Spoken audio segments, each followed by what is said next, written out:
L'atelier a été recréé au tout début des années 2000. Il existait auparavant un atelier, mais qui avait disparu après la Seconde Guerre mondiale. On a une salle d'attente dans la réserve où il y a les sculptures qui attendent la restauration et une salle opératoire où on s'occupe des patients en fait.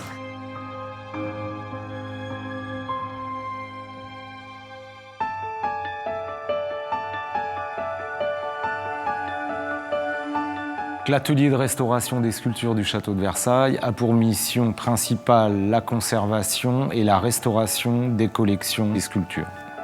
On s'occupe ici à l'atelier plutôt de sculptures de la collection en pierre et en plâtre, mais il y a aussi des sculptures en bronze, en plomb qui arrivent du parc, donc de l'extérieur, mais aussi de l'intérieur du château. Dans ces cas-là, on appelle des restaurateurs spécialisés en métaux pour s'en occuper.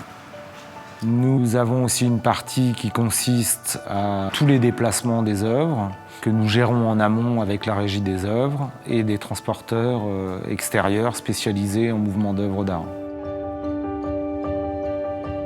En restauration, on n'apprend pas une procédure d'intervention qui est toujours la même, on apprend plutôt une méthode.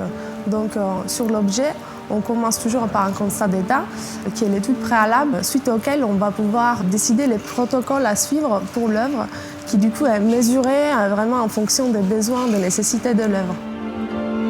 Là, je peux vous présenter deux œuvres que nous avons terminées récemment. Nous avons retrouvé le buste et la tête d'Hercule.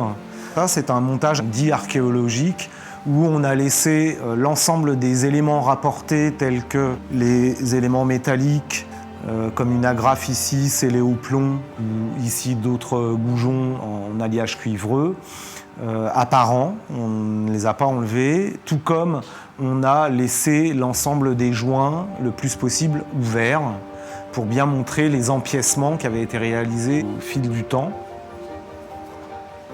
Il y a beaucoup de sculptures à Versailles qui en fait ont des parties antiques. C'est des anciens marbres et qui ont été restaurés ensuite. On a même modifié l'allégorie, donc il y a une Vénus qui a été transformée en flore par exemple. Et dans ces cas-là, on étudie ça avec les conservateurs pour voir quel aspect donner. En faisant des recherches, en fait, on s'est aperçu que c'était une œuvre antique, en tout cas pour ce qui est du tronc jusque les chevilles. Et il s'est avéré que c'était un marbre grec du mont Pentélique.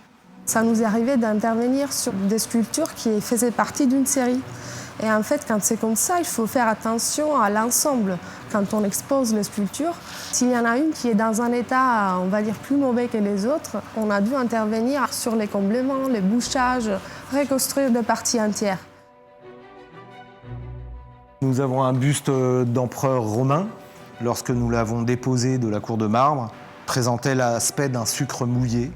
On est obligé de passer par une phase de dessalement pour pouvoir extraire les sels solubles qui sont présents dans le marbre.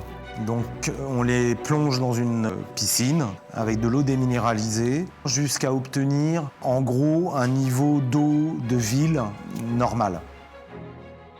On fait ça ici dans des grands bacs en plastique et lui va faire l'objet d'une prise d'empreinte, d'un moulage pour réaliser une copie. On ne prend pas le risque de remettre un buste comme ça en extérieur. Une de nos missions principales est une mesure de conservation préventive où nous mettons à l'abri les plus grandes sculptures du parc, considérées comme les chefs-d'œuvre par la conservation. Cette mesure vise à les protéger de l'érosion naturelle pour laquelle nous n'avons pas encore de solution en matière de restauration. On a pensé dans les années 80, 90 jusqu'au début 2000 qu'on pouvait imperméabiliser les œuvres, mais il s'est avéré que ces produits utilisés, qui sont à base de silicone essentiellement et de téflon, provoquent un jaunissement de la pierre. Comme ici sur la Renommée, on peut bien voir qu'on a beaucoup de zones très très jaunes. Et on vient de trouver, grâce à Claudia, un moyen, grâce à des compresses de solvant, qui permet de retirer la pellicule de surface de ce produit. On voit que les solvants, il a fait régonfler ce matériel pelliculaire à base d'acrylique.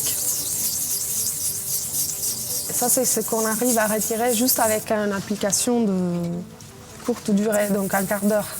Dans le programme de la mise à l'abri, on va s'occuper d'une restauration préalable à la réalisation de la copie. En fait, c'est la copie qui va être exposée sur son socle à l'extérieur pour ne pas abîmer l'original.